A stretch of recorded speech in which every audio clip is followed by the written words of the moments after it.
Alright guys, welcome back to the channel. Here we are doing part 2 of this video where we already took this 5-speed transmission apart. Not doing much of an intro here, we're going to jump right in. So if you want to see how we got to this point, I'm going to leave a link to the video where we took this all apart the first time and how we ended up at this point. But what I want to show is I have done a couple of things in the meantime before I started this video.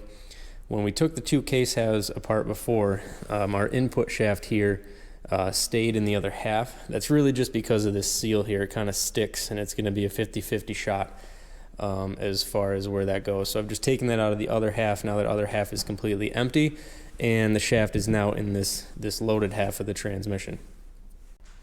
And then also what that does is, if you remember in the last video, this little ring here had fallen out and I had placed it back here. The very end of your input shaft actually sits inside this ring, so you can slip that ring on your input shaft and then put it in this little selector arm here.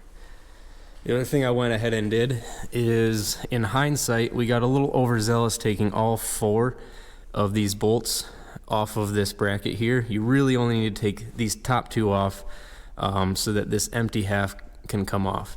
And the only reason I'm pointing that out is if you look here, there's actually shims between this bracket and the shaft.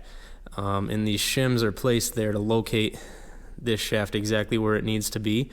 And I don't want to mess around with this too much and end up having this shaft out of alignment. So just to kind of hold everything in place, I've just gone ahead and put this bolt in there back in, just so this can't move around.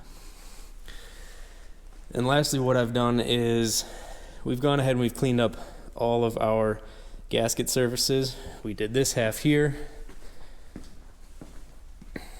we did this half here, and obviously we did the front half where the paper gasket's going to face, and we did the extension housing here.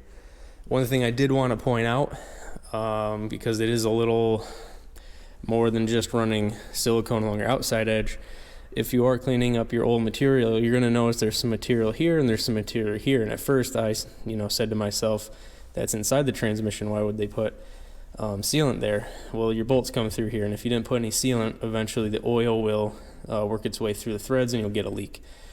So just make sure when you're cleaning everything up and you're going back to RTV everything, don't forget to add some here and add some here. Otherwise you're going to end up with oil leaking through those bolt holes. Okay guys, so I think I had a little bit of an unfortunate break here, but when I located the shaft back into the transmission housing, I started rotating the shaft to try to figure out and see if I could hear any noise. And this time when I spun it, you could hear noise, and I believe it's coming from this gear here. I'm sure you can hear that on camera, because there's a bunch of lateral play in it. I'm going to assume that that should not have that play in it there. Maybe I'm wrong. I don't know. I'm just going to assume that that should not have any play in it. But that's definitely the noise we were hearing.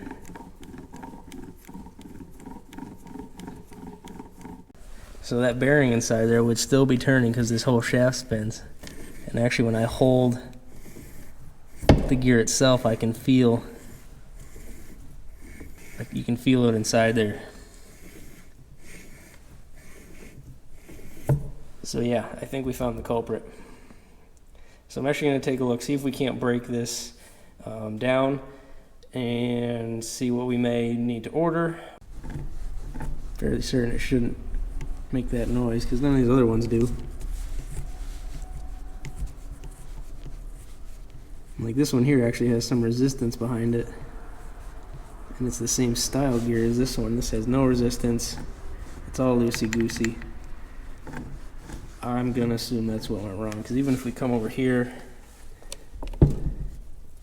same thing, there's some resistance on this one. No lateral movement. Again, resistance, no lateral movement. Alright guys, so we are going to have to end the video here. To get these off the end, you're going to need to start by working this nut off the end. It is staked, kind of like an axle nut, only it's on both sides. I did use a punch to unstake it most of the way.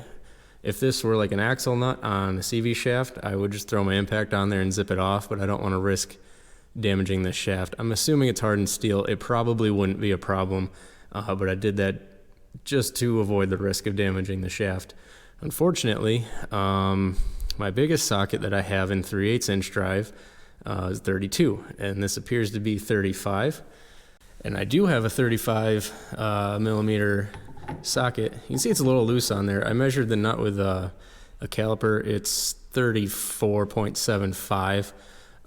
So for all intents and purposes, a 35 is going to be the one you want. But you can see this is a 1-inch drive. I bought these sockets a long time ago. They didn't work out for what I needed. And now in hindsight, it wouldn't have worked anyway because I don't have any 1-inch drive stuff. So I'm going to have to see if I can get a reducer 1-inch to 3/8 or order a 35 millimeter socket in 3/8, one or the other, so we can get that off of there and continue. So we're gonna have to end that here.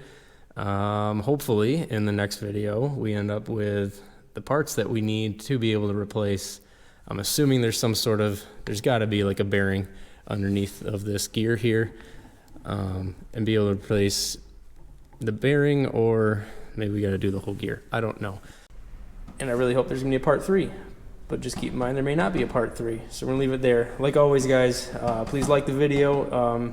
If you found this helpful in some way, even though we hit a wall, feel free to leave a comment if you know more than I do. I'm sure there's plenty of people out there that do. I don't know if they're watching my videos.